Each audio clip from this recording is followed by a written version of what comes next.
দেখবেন যে ছাত্র দলের 1-2 সপ্তাহ আগে একটা প্রোগ্রাম থেকে বলা হচ্ছে, স্লোগান দেওয়া হচ্ছে, জামাত শিবির রাজাকার, এই মুহূর্তে বাংলা ছাড়। এরা তো গত 10 মাস আগে, 11 মাস আগে কাঁধে কাঁধ মিলিয়ে লড়াই করছে 36 জুলাইয়ের আন্দোলনে। যারা একসাথে শহীদ হয়েছে, গুলিবিদ্ধ হয়েছে, বুলেট খাইছে, তখন মনে ছিল না জামাত শিবির রাজাকার? তখন মনে মনে ছিল না তাদের সাথে কাঁধে কাঁধ মিলায় হাসিনার বিরুদ্ধে লড়াই করা যাবে কিনা? তাহলে কেন এই কথা বলছে? তাহলে এই যে দেখেন, গণ অভ্যুত্থানের পক্ষের শক্তি বিএনপির একটা মিটিং এ দেখলাম স্লোগান দিচ্ছে, তুমি কে আমি কে বাঙালি বাঙালি। এগুলো তো আওয়ামী লীগের স্লোগান, এগুলো তো কলকাতার স্লোগান। আমরা তো বাংলাদেশী, আমরা তো এখানে তো অবাঙালিরাও তো এই রাষ্ট্রে বাস করে।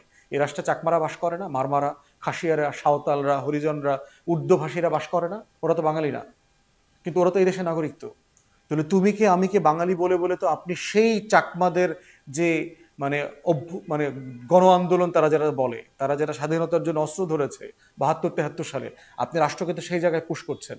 তাহলে দুঃখজনকভাবে আমরা দেখতে পাচ্ছি যে গণ অভ্যুত্থানের পক্ষের রাজনৈতিক দলগুলো এমন ভাষায় কথা বলছে, তারা আওয়ামী লীগের ফাঁদে পড়ছে, তারা দিল্লির ফাঁদে পড়ছে।